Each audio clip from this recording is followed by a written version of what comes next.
Hey guys, if you can, try and ignore my desperate need for a haircut.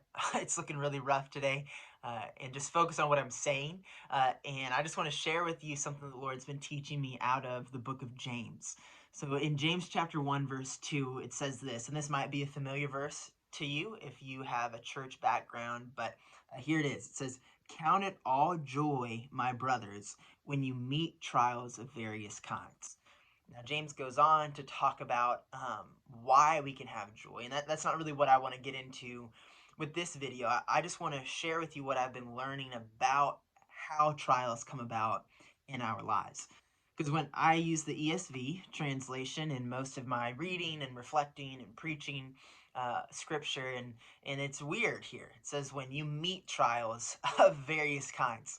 It makes me think of I've got my to-do list and my planner here, and I have different meetings throughout the week, and nowhere in my calendar does it say, all right, I'm gonna meet a trial at Tuesday on Tuesday at 4:15. It just they happen. And so the ESV translation says you're going to meet trials of various kinds. Many other translations of the Greek text say that you're going to fall into trials of various kinds. And I'm not going to bore you with Greek or even try and make myself sound smart with Greek, because I got a C in Greek when I was in college, and then another C in Greek in seminary.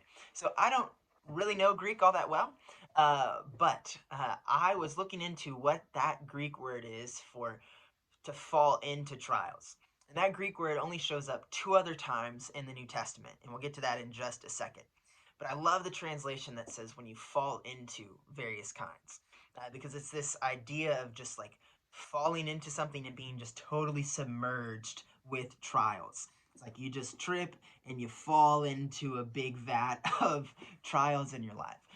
The imagery makes me think of like the ball pit at McDonald's. So I'm kind of showing my age here. Just way back in the day, the McDonald's on Kemp had a ball pit.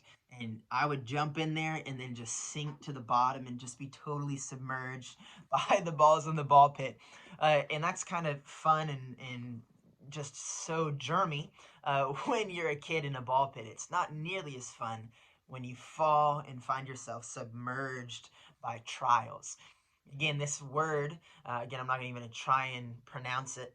Maybe if I had gotten an A, I would. But this Greek word only shows up two other times in the New Testament. It shows up when Jesus tells the story of the Good Samaritan in Luke chapter 10. And he talks about the man fell into the hands of these violent men who beat him and stripped him and left him for dead. So this just like all of a sudden you're surrounded by violent men. And then in the book of Acts, so same author, Luke, but in the book of Acts, the word is used when Paul has a shipwreck towards the end of the book of Acts, and it's really sudden, and they're just all of a sudden shipwrecked. I just said that. Can you tell I speak for a living? But it's a sudden surrounding of difficult things. So you bring that all the way back to this verse. What James is getting at is sometimes trials are going to come all of a sudden. And they're going to come and they're going to just fully submerge you often. We can pray about many different things. The book of First Peter says that we can cast all of our cares on Christ because he cares for you. So there's going to be difficulties throughout life, but what James is getting at here is it's way more intense. It's like you are falling into a full submersion of trials. And I don't know about you, but that tends to hold true in my life. When one thing is broken in my life, it tends to be that a lot of things are breaking at the same time. When there's darkness and brokenness here, it's kind of everywhere.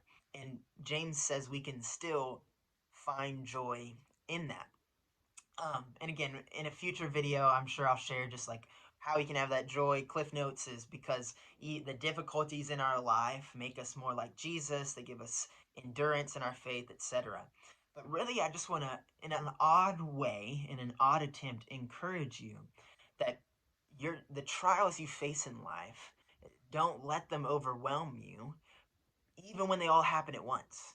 Because what we see in Scripture is that a lot of times when it comes to our difficulties in life, they do happen all at once. And as a pastor, I see a lot of people's hearts, and hear a lot of their words, and it's just like, man, everything in their life tends to fall apart at the same time. And yet we can have joy. And yet we don't have to be surprised when those things happen.